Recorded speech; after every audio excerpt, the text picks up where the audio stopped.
Bapa di dalam surga, inilah yang menjadi kerinduan hati kami. Kami tetap setia kepadamu sampai pada akhirnya. Karena kami tahu hanya Engkau yang menjadi panduan hidup kami. Hanya Engkau yang tidak pernah berubah. Hanya Engkau yang tetap setia di dalam hidup kami. Dan kami yang sudah merasakan kebaikan-Mu yang tiada habisnya itu, kami harusnya menjadi orang-orang Kristen yang tahu diri. Kami harusnya menjadi orang-orang Kristen yang tahu berterima kasih.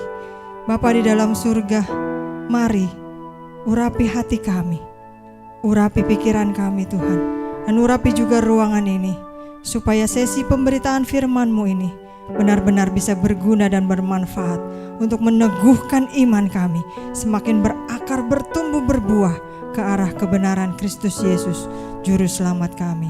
Terima kasih Tuhan, hanya di dalam nama Yesus kami berdoa dan bersyukur. Yang percaya bersama kita katakan amin. Shalom, silakan duduk Bapak Ibu Saudara. Bagaimana kabarnya Bapak Ibu? Senang sekali bisa bertemu lagi dengan Bapak Ibu Saudara dalam ibadah raya yang kedua ini. Terima kasih kepada Bapak Gembala, Ibu Gembala, dan juga seluruh pengurus yang masih mempercayakan saya untuk bisa berbagi firman pagi hari ini. Bapak Ibu, baru 2 minggu yang lalu kita merayakan Paskah, Hari Kebangkitan Tuhan Yesus. Rasanya udah lama banget ya Bapak Ibu ya, karena kemarin habis liburan lama gitu ya. Masa sih Paskahnya lupa, yang ingat liburannya. Nah Bapak Ibu, kalau kita kilas balik, masa-masa seperti ini masih dalam masa 40 hari penampakan Tuhan Yesus setelah kebangkitannya. Itulah sebabnya belum terlambat rasanya untuk kita masih belajar atau membahas tentang Paskah atau kebangkitan Tuhan Yesus. Nah Bapak Ibu, apakah kita sudah mengerti apa sebenarnya artinya Yesus bangkit? Bukan hanya sekedar menyanyikan lagu pujian, sebab Dia hidup, ada hari esok. Bukan hanya sekedar enak untuk menyanyikan pujian seperti itu, tapi apakah kita benar-benar mengerti artinya apa sih? Maksudnya apa sih? Maknanya apa sih kebangkitan Tuhan Yesus? Next. Nah, kalau kita melihat setiap agama, ini saya hanya tampilkan agama yang ada di Indonesia. Nah, setiap agama itu ada hari rayanya, betul ya? Ada tokoh agamanya, dan mereka semua punya satu hal yang sama, semua lahir, betul ya? Makanya kita kenal mereka karena mereka lahir. Mereka hidup, iya. Mereka menjadi tokoh-tokoh, ya. Dan mereka semua mati. Tapi ada satu yang berbeda, hanya kekristenan yang merayakan kebangkitan. Di antara mereka semua, semuanya tidak ada yang bangkit. Hanya Tuhan Yesus Kristus yang bangkit. Kenapa? Next. Karena sebenarnya kekristenan ini bukanlah sebuah agama, Bapak Ibu Saudara. Kalau kata agama itu berasal dari bahasa Sanskerta, artinya tradisi. Nah, konsep lain dari agama ini adalah religi. Dalam bahasa Latinnya digunakan kata religio, dari kata kerja religare. Artinya mengikat kembali. Maksudnya gimana? Maksudnya dengan bereligi, seseorang itu kembali mengikatkan dirinya dengan Tuhan. Nah, kekristenan itu tidak hanya kekristenan yang merayakan kebangkitan. Karena kekristenan bukan agama. Kalau agama, manusia yang berusaha mendekati Tuhan. Dan itu seringkali tidak berhasil, bahkan jauh dari sempurna. Tetapi kekristenan adalah ketika Tuhan yang menjadi manusia, Tuhan yang menjangkau manusia. Dan hanya Yesus Kristus yang bangkit dari kematian. Itulah sebabnya hanya kekristenan yang merayakan kebangkitan. Kenapa hanya Yesus yang bangkit? Karena Yesus bukan hanya sekedar tokoh agama, Bapak Ibu Saudara. Amin. Yesus itu 100% Allah dan 100% manusia. Mari kita lihat dulu, apa sih yang dimaksud dengan Paskah? Next. Jauh sebelum kedatangan Yesus Kristus ke dalam dunia ini, Alkitab kita ada perjanjian lama dan perjanjian baru ya. Nah, di dalam perjanjian lama, Paskah merupakan pembebasan, perayaan pembebasan bangsa Israel dari tanah Mesir. Waktu itu diadakan upacara roti tidak beragi, ada persembahan anak sulung, dan juga ada upacara korban domba Paskah. Nah, sesuai dengan kitab suci dalam Keluaran 12 dan selebihnya, rangkaian upacara ini adalah perintah Tuhan, perintah Allah untuk dilakukan oleh Bani Israel atau bangsa Israel. Itu di dalam perjanjian lama. Next. Tapi dalam perjanjian baru Bapak Ibu Saudara, Paskah mempunyai arti yang berbeda. Karena apa? Karena kedatangan Yesus sebagai juru selamat di dalam dunia ini sudah berbeda dari perjanjian lama.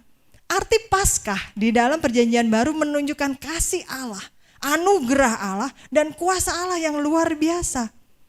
Allah meluputkan kita, orang-orang yang percaya kepadanya sungguh-sungguh, dari kutuk, dari maut, membebaskan kita dari dosa, dari hal-hal yang mengikat kita, dan memberikan kepastian untuk hidup kekal dan kebangkitan kekal di akhir zaman. Melalui apa? Melalui kebangkitan Kristus. Karena apa? Karena Yohanes 3 ayat yang ke-16. Bapak Ibu Saudara pasti ingat dengan ayat itu. Karena begitu besar kasih Allah akan dunia ini sehingga ia mengaruniakan anaknya yang tunggal. Semuanya berawal dari kasih Allah yang begitu besar. Nah Bapak Ibu Saudara, Paskah yang kita rayakan setiap tahun bukan rutinitas ya. Bukan sekedar tradisi Bapak Ibu Saudara. Bukan sekedar hari raya, long weekend kalau bagi orang lain. Bukan. Tetapi ada arti yang penting dari kebangkitan Kristus di sana. Bahkan John Stott di dalam bukunya Karya Kristus Bagi Kita, next, beliau memberikan 4 bukti yang menyatakan tentang kebangkitan Kristus. Yang pertama adalah bagaimana kubur Kristus yang kosong, kemudian kain kafan Kristus, penampakan Kristus, dan perubahan hidup murid-muridnya. Nah, kita akan melihat apa sih artinya Yesus sudah bangkit. Kita lihat yang pertama, next. Yesus sudah bangkit, artinya Yesus berkuasa atas maut. Next.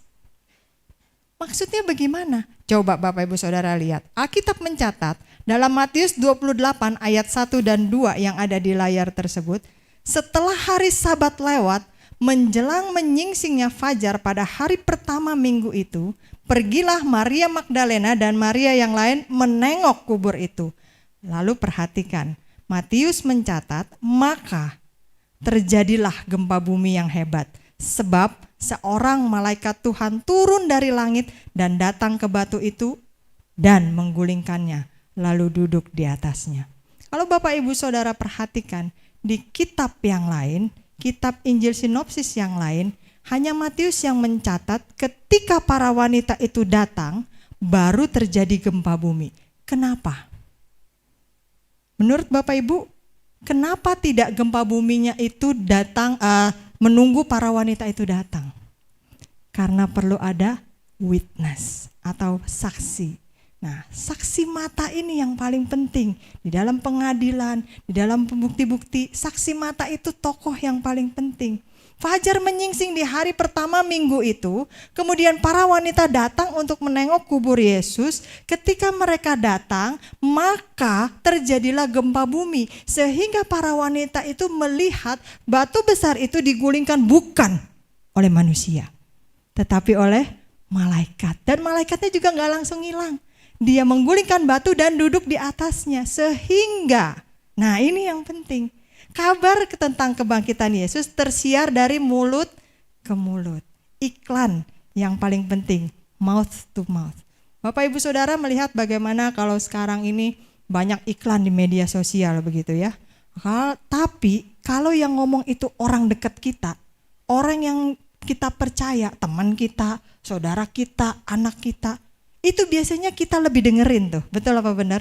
Misalnya kita lihat di medsos, wah restoran yang enak, makanannya enak, lezat, harga terjangkau, porsi banyak, parkiran luas, tempatnya instagramable, kan carinya begitu ya, sekarang makanan boleh gak enak, pokoknya tempatnya bisa buat foto-foto begitu. Tapi ternyata waktu kita tunjukin ke teman kita misalnya, atau ke anak kita, atau ke saudara kita, mau pergi dong ke sini nih, coba ini kayaknya enak banget. Terus kita dengar, aduh gak sesuai tuh, gak gitu, gue udah datang ke situ tuh, gak gitu, makanannya porsinya kecil, aduh parkirannya sempit, tempatnya kotor, aduh gini. Yang mana yang lebih kita percaya? Saya rasa kita lebih pilih percaya orang yang kita kenal. Oh ya gak sesuai. Begitu juga dengan kejadian batu kubur Yesus yang terbongkar. Sejak peristiwa itu, dari mulut ke mulut tersiar kabar tentang kebangkitan Yesus. Bahkan sampai hari ini masih diberitakan. Rekayasa apapun, bantahan apapun, bukti lain apapun tidak bisa menutupi kebenaran ini. Next, buku yang pertama dari bukti yang pertama dari buku John Stott itu berjudul Karya Kristus Bagi Kita. Dia menyatakan kubur Yesus kosong. Itu bukti yang pertama bagaimana Yesus itu sudah bangkit. Nah, Bapak Ibu, tadi kita sudah baca ayatnya Matius. Sekarang kita lihat lagi dalam Matius 28 ayat yang ke-6. Ia tidak ada di sini sebab ia telah bangkit. Sama seperti yang telah dikatakannya. Dan gak cukup sampai di situ. Mari, lihatlah tempat ia berbaring. Jadi bukan cuman ngomong, tapi para wanita itu diajak untuk melihat. Bukan cuman melihat batunya terguling, tapi diajak masuk, mari lihat. Benar-benar kosong. Tokoh agama yang lain yang meninggal masih bisa ditemukan sisa-sisa jenazahnya, tulangnya, giginya, rambutnya, dan bagian tubuh lain yang mungkin tidak bisa hancur. Tapi hanya Yesus yang tidak. Artinya apa? Semua sama-sama mati. Hanya Yesus Kristus yang bangkit kembali. Amin. Nah, tapi Bapak Ibu Saudara, masih banyak orang yang mencoba menggali bukan untuk membuktikan kebenaran kebangkitan Yesus, bukan untuk percaya dengan kebangkitan Yesus yang sungguh terjadi seperti kita, tetapi justru untuk membuktikan bahwa Yesus itu tidak bangkit. Di tahun 2007, pernah ramai dibicarakan tentang tayangan Discovery Channel dan dari direktur film Titanic, boleh diklik lagi, iya. Nah, dengan James Cameron, dia memproduksi program tayangan TV dengan mengklaim menemukan kubur Yesus yang hilang. Jadi dia mengklaim bahwa yang kubur Yesus yang telah ditemukan selama ini itu bukan kubur Yesus, tetapi mereka menemukan kubur Yesus yang asli. Dan klaim tersebut langsung ditanggapi oleh Catholic League President Bill Donohue dengan bilang tayangan program Discovery ini jelas bermaksud merendahkan ajaran agama Kristen. Tidak didukung dengan bukti yang valid dan selebihnya. Lalu yang terbukti adalah bahwa 27 tahun yang lalu bukti-bukti yang ada di dalam film itu yang mencoba menjelaskan bahwa ini mereka menemukan kubur Yesus adalah jelas salah dan tidak terbukti. Maksudnya bagaimana? Bapak Ibu Saudara, ternyata di luar sana 27 tahun yang lalu seorang arkeolog Israel, Amos Kloner, telah ditugaskan untuk menyelidiki kubur yang sama yang ada di tayangan film The Lost Tomb of Jesus tersebut. Sehingga pada tahun 1980-an dia sudah menyelidikinya dan dia menanggapi klaim tentang ditemukannya kubur Yesus tidak didasari bukti dan hanya usaha untuk menjual sebuah tayangan atau film tanpa mengurangi rasa hormat mereka yang membuatnya, bukan seorang arkeolog. Nah, Bapak Ibu Saudara, masih banyak orang yang tidak mengerti artinya, maknanya, pentingnya Yesus itu benar-benar bangkit. Dan beberapa faktor yang kalau Bapak Ibu Saudara mungkin pernah melihat film tersebut atau pernah melihat cuplikannya, pernah mendengar, itu ada banyak bukti-bukti yang kalau kita tidak sungguh-sungguh mempelajarinya, kelihatannya benar. Lalu menggoyahkan iman kita. Oh iya ya, jangan-jangan Yesus itu memang benar gak bangkit ya. Jangan-jangan memang benar ini kuburannya ya, ada ya, dan benar-benar ini terbukti ya. Tapi ternyata ada bantahannya. Yang pertama, kalau dilihat dari film tersebut, tidak mungkin bahwa Yesus hanya wafat saja dan tidak bangkit. Gak tampil ya. Tidak bangkit seperti yang disimpulkan oleh para pembuat film tersebut. Karena pada kenyataannya para rasul, murid-murid Yesus, pengikut Yesus rela mempertahankan nyawa mereka demi imannya kepada Kristus. Bapak Ibu lihat di Kisah Para Rasul 7 ayat 58. Mereka menyeret dia keluar kota lalu melemparinya. Dan saksi-saksi meletakkan jubah mereka di depan kaki seorang muda yang bernama Saulus. Ini kisah apa Bapak Ibu Saudara? Stefanus. Kalau Bapak Ibu baca dari kitab terjemahan baru, hanya seperti itu. Tapi kalau kita baca dari terjemahan sederhana Indonesia versi yang ketiga, itu lebih jelas. Mereka menyeretnya keluar kota dan melempari dia dengan batu sampai mati. Ini yang benar. Karena kalau cuma ngelemparin batu doang, pluk, udah. Tapi tidak begitu kenyataannya. Mereka melempari dia dengan batu sampai mati. Orang-orang yang tadinya bersaksi melawan Stefanus meninggalkan jubah mereka di dekat kaki seorang muda bernama Saulus. Bapak Ibu Saudara, kalau Yesus tidak benar-benar bangkit, Tidak mungkin para pengikutnya dan para murid-muridnya sampai hari ini termasuk kita rela mengorbankan nyawa kita, memberikan apa yang kita bisa, do the best untuk mempertahankan iman kita. Itu bukti yang pertama. Lalu kemudian yang kedua, mereka bilang di dalam kubur itu terdapat banyak nama Yesus, Maria, Yusuf, anak. Ternyata nama yang ditemukan di dalam kubur tersebut sangat umum. Seperti nama yang ada di Indonesia. Mungkin Bapak Ibu Saudara, maaf kata, punya teman yang bernama A, ada banyak di kontak phone book saudara gitu ya. Nama B, ada banyak yang namanya sama. Sampai kita mesti kasih B ini, B itu gitu kan. Nah pada waktu itu nama Yesus, nama Maria, anak Yusuf itu juga nama yang umum di abad pertama. Kalau kita di Indonesia mungkin gak umum ya kasih nama anak Yesus ya.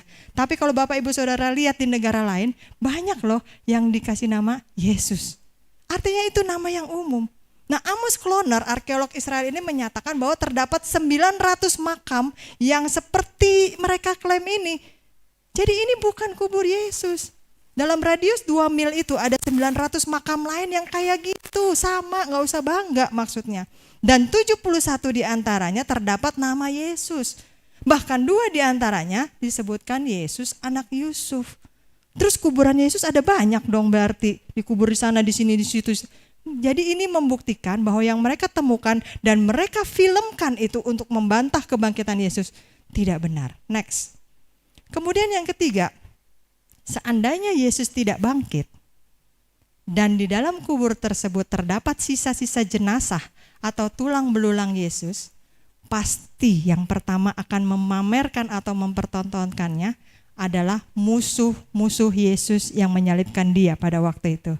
Benar atau betul? Karena apa? Karena mereka pengen menstop pekabaran Injil, menstop gerakan yang Yesus ajarkan, mereka pengen stop kekristenan, mereka pengen stop ajaran Yesus. Mereka pengen tumpas itu semua. Buktinya apa? Dalam Kisah Rasul 5 ayat yang ke-40 berkata, mereka memanggil rasul-rasul itu lalu menyesah mereka dan melarang mereka mengajar dalam nama Yesus. Sesudah itu mereka dilepaskan. Bapak Ibu Saudara, di dalam film itu diklaim bahwa Yesus tidak benar-benar bangkit. Ada tulangnya, ada ininya lah, itunya lah diketemukan dan segala macam. Mereka ingin membuktikan bahwa Yesus Tuhan kita itu tidak bangkit. Tetapi logikanya seandainya Yesus benar tidak bangkit, enggak usah mereka tahun sekian yang menemukannya. Zaman dulu pasti sudah dipamerkan sama orang zaman dulu supaya pengajaran Yesus itu stop. Tapi ternyata pada zaman dulu tidak ditemukan tulang belulang Yesus.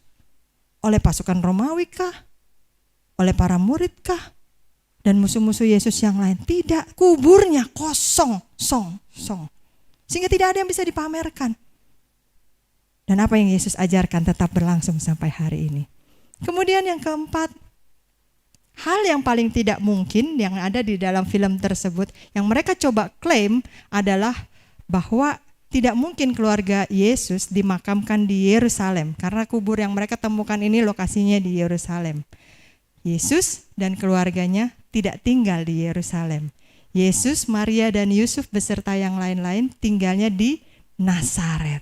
Itulah sebabnya disebut Yesus orang Nazaret, bukan Bethlehem. Dia lahir di Bethlehem tapi kembali ke Nazaret. Kenapa dia ke Bethlehem? Kita tahu dari kisah Natal bahwa terjadi sensus sehingga Maria dalam hamil besar naik keledai, kejegluk harus pulang kampung untuk sensus. Tapi dia tidak tinggal di Bethlehem.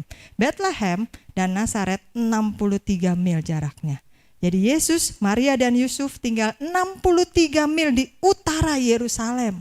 Dan mereka hidup sangat miskin, melarat-rat sebagai keluarga tukang kayu. Tidak mungkin mereka bisa membuat kuburan keluarga yang mahal dan bagus seperti yang terlihat di dalam tayangan film The Lost Tomb of Jesus tersebut. Jadi Bapak Ibu Saudara, ketika kita menonton film, kita membaca buku, kita membaca artikel, kita menerima berita apapun, jangan langsung percaya yang penting ada nama Yesus udah pasti benar. No. Kita harus menjadi orang Kristen yang kritis. Semuanya harus back to the Bible. Tuhan memberikan kita hati nurani di mana kita bisa merasakan ini benar atau tidak. Dan Tuhan memberikan kita juga akal budi yang bisa menganalisa sesuatu dengan informasi yang ada. Gunakan itu. Jadi jangan asal dengar Yesus lalu percaya. Setelah itu ketika orang mengatakan Yesus begini kita goyang. Oh iya ya, mungkin sama ini yang benar ini. Kita mengatakan Yesus begitu lalu kita goyang. Back to the Bible. Itu salah satu contoh film yang mencoba menggoyahkan bahwa Yesus itu tidak bangkit. Lalu Bapak Ibu Saudara, bukti yang kedua dari buku karya John Stott ini adalah bahwa Yesus benar-benar sudah bangkit, kain kafan yang membungkus jenazah Yesus. Nah ini penting, karena orang Israel yang meninggal itu dibungkus dengan 2 lembar kain kafan. Satu melilit dari leher ke bagian atas, yang satu melilit dari leher ke bagian kaki, begitu ya. Lalu setelah dililit-lilit seperti mumi atau seperti lontong begitu ya, dibaringkan di dalam sebuah gua. Nah, ketika mendengar cerita Maria dan kawan-kawan tadi bahwa Yesus sudah bangkit, kuburnya kosong, digulingkan batu oleh malaikat, murid-murid Yesus segera berlari masuk ke dalam kubur dan menemukan malaikat itu lagi duduk di sana. Markus 16 ayat yang ke-6.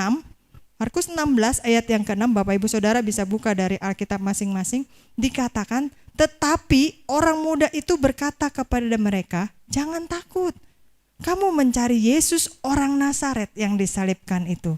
Ia telah bangkit, ia tidak ada di sini. Lihat, inilah tempat mereka membaringkan dia. Yohanes 20 ayat 6 sampai yang ke-7. Disambung kisahnya. Maka datanglah Simon Petrus juga menyusul dia dan masuk ke dalam kubur itu. Ia melihat kain kapan terletak di tanah. Sedang kain peluhnya yang tadinya ada di kepala Yesus tidak terletak di dekat kain kapan itu, tetapi agak di samping di tempat yang lain dan sudah tergulung. Bapak Ibu Saudara, kalau ada yang mencuri jenazah Yesus, pasti kain kafannya tidak utuh lagi.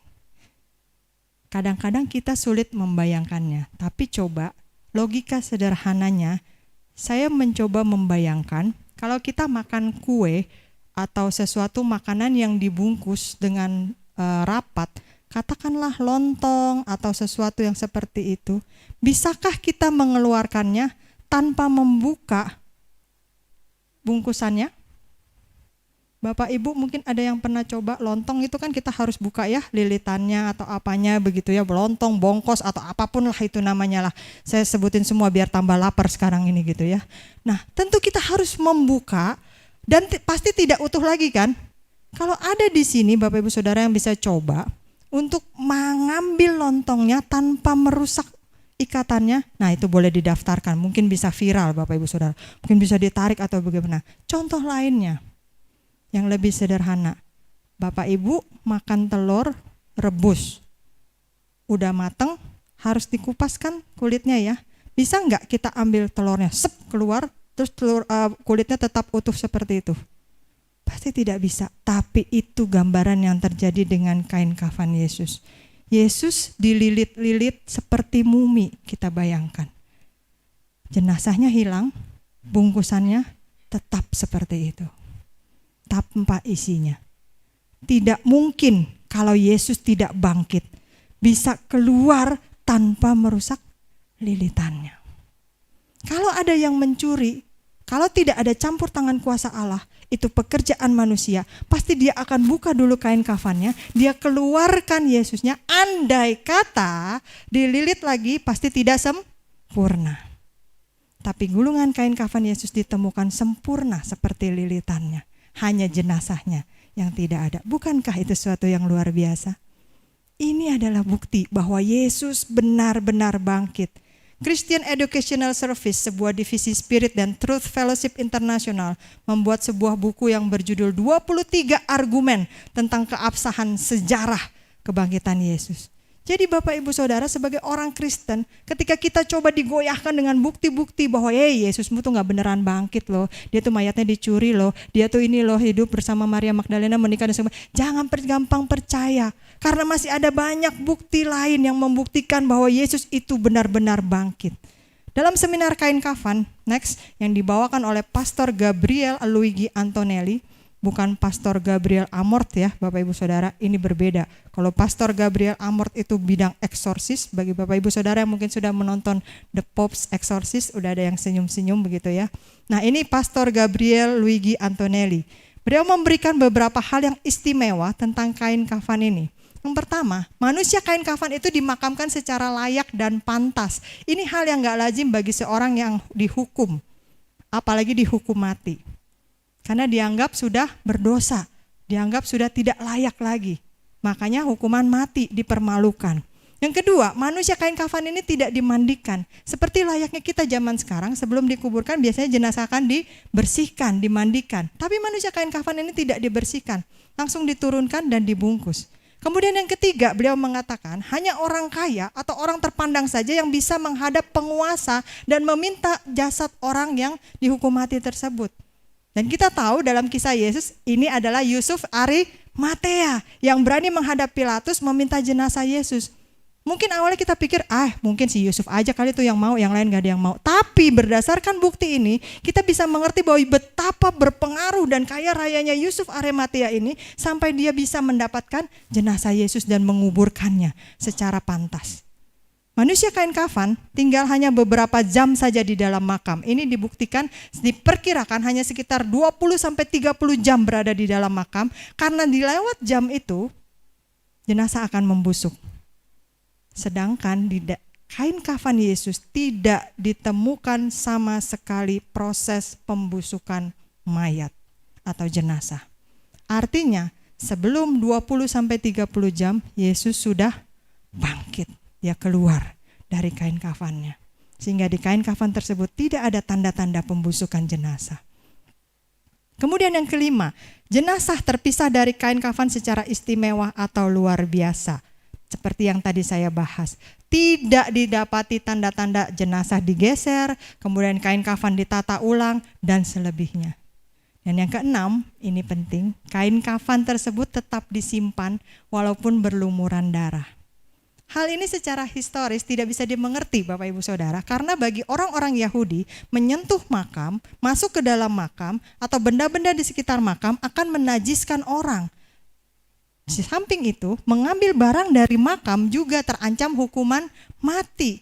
Jadi pasti ada suatu alasan yang luar biasa sehingga pada waktu itu orang yang melihat kain kafan Yesus yang masih berlumuran darah seperti itu, mereka rela mengambil resiko dihukum mati, mereka rela menajiskan diri mereka, mengambil dan menyimpan kain kafan itu. Pasti karena sesuatu yang luar biasa. Kalau tidak ada sesuatu yang luar biasa, mereka pasti tidak mau meresikokan diri mereka seperti itu. Nah, ini adalah bukti-buktinya bahwa Yesus benar-benar bangkit. Jadi apa artinya kebangkitan Yesus? Artinya adalah sangat penting. Yesus bangkit, Yesus berkuasa atas maut. Jangan percaya apa kata orang lain, buktinya sudah ada. Dan masih banyak lagi bukti-bukti lain akan kita bahas berikutnya. Yang pertama, Yesus bangkit. Percayalah, Yesus benar-benar berkuasa atas maut. Yang kedua, apa artinya Yesus bangkit? Yesus bangkit artinya dia benar-benar menepati janjinya. Di dalam Lukas 24 ayat ke-6 sampai yang ke-7, dia berkata begini, ia tidak ada di sini, ia telah bangkit. Ingatlah apa yang dikatakannya kepada kamu ketika ia masih di Galilea, bahwa anak manusia harus diserahkan ke tangan orang berdosa dan disalibkan dan akan bangkit pada hari yang ketiga. Nah, ini diulang oleh malaikat. Kenapa? Sebelum Yesus mati, sebelum dia naik ke kayu salib, sebelum dia dikuburkan, dia sudah pesan sama murid-muridnya bahwa akan begini ya. Sehingga ketika mereka menemukan kubur yang kosong, mereka menemukan kain kafan seperti itu, mereka yang belum percaya bahwa Yesus bangkit, malaikat ingetin, "Hei, kamu lupa ya? Kan udah dipesen. Hei, kamu lupa ya? Kan Yesus udah ngomong, kejadian nih, dia menepati apa yang dia omongin." Manusia janji sama kita bisa tidak ditepati. Mungkin pada saat itu dia tidak mampu, mungkin pada saat itu dia lupa, tapi janji Yesus selalu ditepati. Mau itu dibilang 1290 janji, mau itu dibilang 33.000 janji, apapun itu setiap janjinya pasti dia tepati. Kalau janji untuk bangkit saja dia bisa tepati, apalagi janji untuk hal-hal lainnya. Amin Bapak Ibu Saudara. Nah, bukti ketiga dari John Stott adalah penampakan Yesus. Yesus menampakkan diri berulang-ulang selama 40 hari. Jadi bayangkan kalau tanggal 16 kemarin itu Yesus bangkit, dan kita dalam masa sekarang ini, kok tanggal 16, tanggal berapa ya kita Paskah? 9 benar ya. Kalau tanggal 9 itu Yesus bangkit, dan kemudian dalam masa ini masih penampakan 40 hari. Kisah Para Rasul 1 ayat yang ketiga berkata, kepada mereka ia menunjukkan diri setelah penderitaannya selesai. Dan dengan banyak tanda ia membuktikan bahwa ia hidup. Selama 40 hari berulang-ulang menampakkan diri dan berbicara kepada mereka tentang kerajaan Allah. Nah, orang seringkali bilang begini, itu karena ditinggal mati sama orang yang terlalu disayang. Itu karena ditinggal mati sama orang yang terlalu dekat. Jadinya kadang-kadang masih kebayang-bayang ngelihat di mana-mana. Tapi hal ini Bapak Ibu Saudara, murid-murid tidak mengalami ilusi, tidak mengalami hayalan. Ini bukan akal-akalan. Kalau ilusi, itu kita terlalu menginginkan sesuatu lalu didukung oleh sikon. Misalnya kita puasa lebih dari 3 hari lalu kemudian lihat gulungan tambang kayak lihat sosis begitu kan. Lalu kita ngelihat sesuatu kayak burger gitu. Karena terlalu lapar kita ngelihat segala sesuatunya seakan-akan makanan karena kita pengen makan yang enak. Tapi pada saat itu murid-murid sedang tidak ilusi. Mereka sedang bimbang, ragu, takut, tidak yakin. Benar gak sih Tuhan bangkit? Apa dicuri ya? Apa kita dibohongin ya? Kok tiba-tiba hilang? Benar gak sih?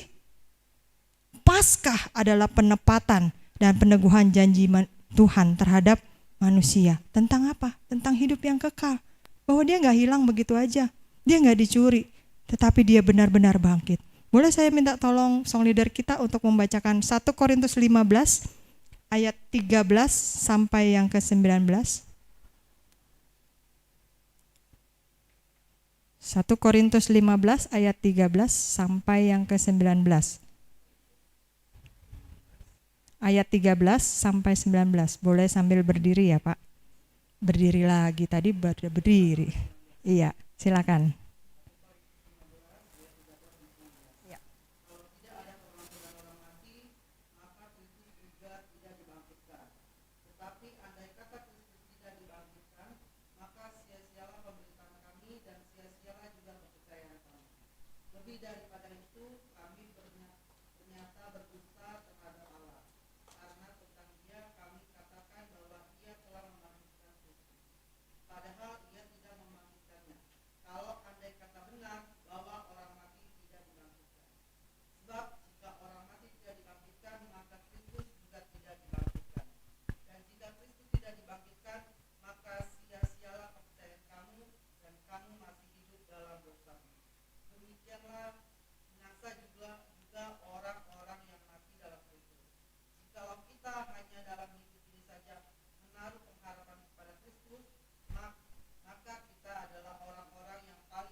Ya, terima kasih. Itu dari versi terjemahan baru yang ada di Alkitab Bapak Ibu Saudara. Tapi kalau Bapak Ibu Saudara menggunakan versi terjemahan sederhana Indonesia yang ketiga, yang saya tuliskan di sana memang tulisannya terlalu kecil, tapi saya perlu untuk tuliskan dan saya akan bacakan, akan seperti ini bunyinya. Seandainya tidak ada kebangkitan sesudah kita mati, berarti Kristus juga tidak pernah bangkit kembali dari kematian.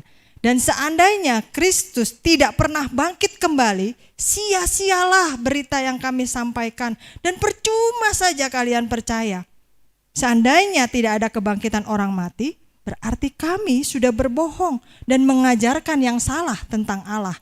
Sebab selama ini kami memberitakan bahwa Allah menghidupkan Kristus kembali. Andai kata benar bahwa orang mati tidak dihidupkan kembali, berarti Kristus juga tidak pernah dihidupkan kembali. Dan seandainya Kristus tidak dibangkitkan kembali, percuma saja keyakinan kita dan kita masih dikuasai oleh dosa. Seandainya tidak ada kebangkitan, berarti saudara-saudari kita yang mati dalam keadaan percaya pada Kristus juga sudah binasa. Seandainya pengharapan kita kepada Kristus hanya berlaku di dunia ini saja, maka kita adalah orang-orang yang paling malang di antara semua manusia. Lebih jelas ya Bapak Ibu Saudara, Ayat ini membuktikan kalau Yesus itu benar-benar bangkit. Karena dia dikatakan yang sulung. Kalau Yesus bangkit, artinya ada kebangkitan juga bagi kita semua. Ada hidup yang kekal juga karena Yesus bangkit. Makanya lagunya tadi, sebab dia hidup, ada hari esok. Karena dia hidup, maka kita punya hari esok. Nah pertanyaannya sekarang, ngapain sih Yesus selama 40 hari itu berputar-putar, kunjungin ke sana, kunjungin ke sini, beredar-edar, mengunjungi orang-orang dan murid-muridnya, para pengikutnya, ngapain? Maksudnya apa Tuhan Yesus selama 40 hari menampakkan diri? Nah hal pertama, next yang dilakukan oleh Tuhan Yesus setelah kebangkitannya adalah mengizinkan untuk setiap orang melihat dia. Kenapa? Karena pada waktu itu orang lagi bingung, lagi takut, hilang, atau dicuri, itu yang mereka dengar. Tapi Yesus mengizinkan, hey, fakta loh, nyata loh, ini aku masih ada, aku gak dicuri, aku gak pergi kemana-mana, aku benar-benar bangkit. Jadi dia menegaskan bahwa kebangkitannya itu nyata. Yang kedua, tindakan ini memulihkan kembali relasinya dengan murid-murid dan pengikutnya, sehingga mereka bisa melihat Yesus. Yesus menyentuh mereka, bahkan Thomas mencucukkan jarinya, sama seperti sebelum dia naik ke kayu salib. Sehingga mereka yakin bahwa ini Yesus yang sama loh. Iya, ini dia benar-benar bangkit, sama loh, ini guru kita. Sehingga mereka kembali pulih relasinya, mereka kembali yakin. Penampakan Yesus juga meyakinkan bahwa umat manusia sudah mulai hidup di zaman kasih karunia Allah. Enggak lagi hidup di bawah kutuk hukum Taurat. Mereka enggak lagi bingung, Yesus itu menghilang atau pergi tanpa sekata-kata atau apapun juga. Tidak. Penampakan Yesus sudah membuktikannya. Dan melalui penampakan Yesus 40 hari ini, secara resmi Yesus melaunching, kalau pakai bahasa istilah sekarang, melaunching zaman kasih karunia. Sejak saat itu orang yang percaya kepadanya tidak hidup di bawah hukum Taurat, tetapi hidup di zaman kasih karunia Allah. Bisa langsung berdoa kepada Allah tanpa perantara apapun. Bisa berdoa di mana saja, kapan saja. Dosanya bisa diampuni oleh Tuhan tanpa perantara apapun. Karena Yesus sudah menjadi perantara bagi kita semua. Sebagai anak domba Allah yang hidup dan tidak bercacat celah. Korban yang sempurna. Lalu kemudian maksudnya yang terakhir, Yesus memastikan, hey, semua orang yang percaya kepadanya terus maju. Walaupun dia tidak tampak lagi, tetap lakukan pengajarannya. Tetap berkhotbah, tetap melayani, tetap ajarkan, tetap lakukan kebaikan. Seperti sama semua yang mereka sudah diajarkan. Sehingga 40 hari Yesus meyakinkan mereka semua, memantapkan hati mereka semua, meneguhkan iman mereka semua. Supaya mereka harus terus maju dan sampai kepada kita sekarang ini. Jadi bukti yang kedua, apa sih artinya Yesus bangkit? Yesus bangkit artinya dia menepati janjinya. Janji untuk bangkit saja bisa dia tepati. Janji yang lain pun pasti bisa dia tepati. Yang terakhir Bapak Ibu Saudara, apa artinya Yesus bangkit? Yesus bangkit artinya ada harapan bagi orang percaya. Bukankah harapan yang membuat kita bangun setiap pagi? Harapan bahwa hari ini akan menjadi lebih baik dari hari esok. Bukankah harapan yang membuat Bapak Ibu Saudara bisa duduk dan hadir di rumah Tuhan yang kudus hari ini? Karena kita ada harapan bahwa Tuhan bisa membantu kita dan menolong kita. Bukankah harapan yang membuat kita berdoa kepada Tuhan tanpa henti-hentinya bisa mengubahkan pasangan kita lebih hidup sesuai dengan firman Tuhan? Anak-anak kita lebih nurut dan taat kepada firman Tuhan. Harapan itu yang membuat orang hidup. Tidak adanya harapan membuat orang depresi, frustrasi, bunuh diri. Udah gak pengen hidup lagi. Yesus bangkit, memberikan harapan bagi kita orang percaya. Murid Yesus pada waktu itu dalam keadaan depresi. Merasa guru yang mereka harapkan, kok mati ya? Kok gak jadi raja ya? Kok begini ya? Kok begitu ya? Gak sesuai dengan gambaran mereka. Sehingga akhirnya mereka kembali kepada kehidupan mereka yang dulu. Mereka kembali kepada pekerjaan mereka yang dulu. Tapi kebangkitan Yesus memberikan harapan yang baru. Bukti yang keempat yang diberikan oleh John Stott adalah kebangkitan Yesus membawa perubahan hidup bagi murid-muridnya. Mereka kembali semangat mengabarkan Injil. Bagaimana dengan kita Bapak Ibu Saudara? Kalau sudah tahunan kita jadi orang Kristen, makin lama bukan makin rajin, makin lama jadi makin malas. Jangan-jangan belum ada perubahan dalam hidup kita. Lukas 24 ayat 28 sampai 32 bercerita tentang bagaimana dua orang yang jalan ke Emmaus, kemudian ada Yesus di sana tapi mereka tidak sadar ada Yesus, dan kemudian Yesus bercerita tentang kerajaan Allah, bercerita tentang Injil. Sampai sudah sore, kemudian Yesus diundang makan. Dan ketika Yesus memecah-mecahkan roti, dan mereka baru sadar, oh rupanya itu Yesus. Pantas saja roh kita berkobar-kobar, bernyala-nyala ketika mendengar dia bercerita tentang kerajaan Allah. Itu yang seharusnya terjadi dalam hidup kita. Kalau kita sungguh-sungguh yakin bahwa Yesus Kristus sudah bangkit, maka harus ada perubahan hidup di dalam diri kita. Jangan sama lagi. 10 tahun, 20 tahun jadi orang Kristen gak pernah berubah. Makin mundur, bukan makin maju. Bapak, Ibu, Saudara, next.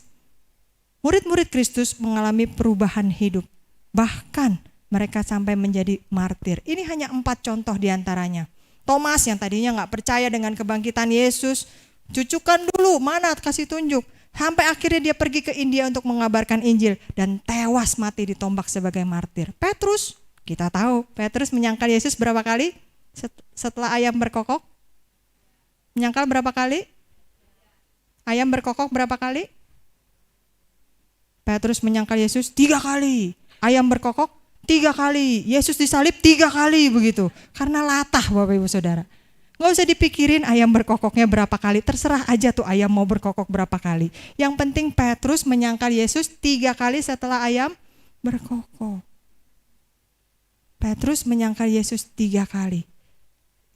Petrus yang begitu ketakutan sampai tidak berani mengakui, tapi akhirnya dia berkhotbah dengan berani di hari Pentakosta. 1 kali berkhotbah, 3.000 orang bertobat dan tetap mengabarkan Injil sampai akhirnya dia akan dihukum mati disalib. Dia bilang, aku tidak layak disalib dengan posisi seperti Tuhanku, biarkan aku disalib dengan kepala di bawah. Akhirnya dia tewas disalib terbalik. Markus dengan berani mengabarkan Injil, ditarik dengan kuda, pecah tubuhnya tercerai-berai ke 4 penjuru. Dan masih banyak lagi contoh-contoh lainnya. Kalau Bapak Ibu Saudara bisa googling bagaimana para murid Yesus atau pengikut Yesus mempertahankan iman mereka. Karena apa? Karena ada perubahan hidup. Mereka yang tadinya ketakutan, mereka yang tadinya tidak berani, mereka yang tadinya ragu, mereka berani keluar. Karena apa? Perubahan hidup. Bagaimana perubahan itu bisa terjadi? Karena mereka yakin bahwa Yesus benar-benar bangkit. Ada harapan baru. Nah, semua murid Yesus mengalami perubahan hidup yang luar biasa dengan roh yang menyala-nyala. Karena Yesus bangkit. Ada hari esok yang penuh harapan bagi mereka. Karena Yesus bangkit, bagi kita ada kehidupan yang kekal setelah kematian. Jangan bilang, ya udahlah kalau ada apa-apa gue mah mati-mati aja lah setelah itu selesai. Enggak, Bapak Ibu Saudara, masalah tidak selesai. Bagi orang yang percaya seperti kita akan mati 1 kali dan hidup 2 kali, karena ada hidup yang kekal. Tapi kalau hidup kita di dunia ini tidak sungguh-sungguh mengikut Tuhan, maka kita juga akan mengalami kematian kekal. Karena Yesus hidup, kita bisa ketemu lagi sama orang-orang yang telah meninggal, yang telah mendahului kita. Suami kita tercinta mungkin, orang tua kita, adik kakak kita, istri kita, anak kita mungkin, keponakan yang kita cintai, yang saat ini gak bisa kita temui. Ada harapan untuk bertemu lagi dengan mereka nanti. Karena apa? Karena Yesus bangkit. Penderitaan kita karena iman kepada Yesus gak sia-sia Bapak Ibu Saudara. Kalau kita melihat ada makin banyak gereja yang diganggu ibadahnya, ada gereja yang begini begitu, ada orang Kristen begini begitu, itu gak sia-sia. Karena apa? Karena Yesus bangkit. Ada upahnya nanti. Nah Bapak Ibu Saudara, next. Orang yang percaya terhadap kebangkitan Yesus pasti mengalami perubahan di dalam hidupnya. Saya akan langsung bacakan dari versi TSI, versi yang ketiga. 1 Korintus 15 ayat 53 sampai 57. 1 Korintus 15 ayat 53 sampai 57. Ini dengan kata-kata yang lebih mudah kita pahami. Perubahan yang kita alami nanti ibarat mengganti pakaian. Karena tubuh yang bisa mati ini akan diganti dengan tubuh yang tidak bisa mati. Sewaktu tubuh kita yang bisa mati diganti dengan tubuh yang tidak bisa mati, nyatalah firman yang tertulis ini, kuasa kematian sudah dikalahkan dan kita sudah menang. Hai maut, kamu tidak berkuasa lagi untuk mematikan kami. Hai kematian, kami tidak takut lagi kepadamu. Maut berkuasa mematikan manusia karena kita berdosa. Dan yang sering memancing keinginan kita untuk berbuat dosa adalah hukum Taurat. Tetapi syukur kepada Allah, karena melalui penguasa kita Yesus Kristus, kita diberi kemenangan. Nah Bapak Ibu Saudara, dalam versi yang ini lebih mudah untuk kita pahami, karena lebih mendekati dengan kata-kata kita atau bahasa kita. Nah, Bapak Ibu Saudara, jadi apa sih artinya, apa sih pentingnya kita benar-benar percaya bahwa Yesus itu sudah bangkit? Next. Kebangkitan Yesus telah mengubah sejarah kehidupan seluruh umat manusia. Terutama menjadi tonggak kehidupan sejarah iman kita, Bapak Ibu Saudara, bahwa Tuhan yang kita sembah itu benar-benar hidup. Tuhan yang kita sembah bukan Tuhan yang mati. Tuhan yang kita sembah nggak ditemukan tulang belulang atau sisa-sisa jenazahnya, tapi benar-benar hidup. Kebangkitan Yesus telah membebaskan kita dari kuasa kutuk dosa dan maut. Oleh sebab itu, mari tinggalkan cara hidup yang lama. Percaya lagi kepada Yesus, teguhkan iman kita. Kalau kita udah mulai ragu, kita udah mulai bimbang, kita udah mulai gelisah, kita udah mulai mengikuti suara-suara dunia dengan bukti-bukti semua yang ada, lihat lagi Alkitabmu. Perbaharui komitmen kita kepadanya. Bapak Ibu Saudara, hari ini kita belajar apa artinya Yesus bangkit. Yang pertama tadi, bahwa dia benar-benar berkuasa atas maut. Yang kedua, janjinya ditepati. Yang ketiga, ada harapan. Jadi percayalah, apapun yang dunia coba buktikan menutupi kebangkitan Yesus, percayalah Yesus benar-benar bangkit. Dan masih banyak bukti yang bisa kita tampilkan bahwa Yesus benar-benar bangkit. Mulai hari ini Bapak Ibu Saudara, teguhkan kembali iman percaya kita. Jangan tunggu besok, besok mungkin sudah terlambat. Mulai dari sekarang, mari kita berdoa. Bapa di dalam surga, terima kasih. Untuk hari ini kembali kami diingatkan bahwa Engkau sungguh-sungguh bangkit.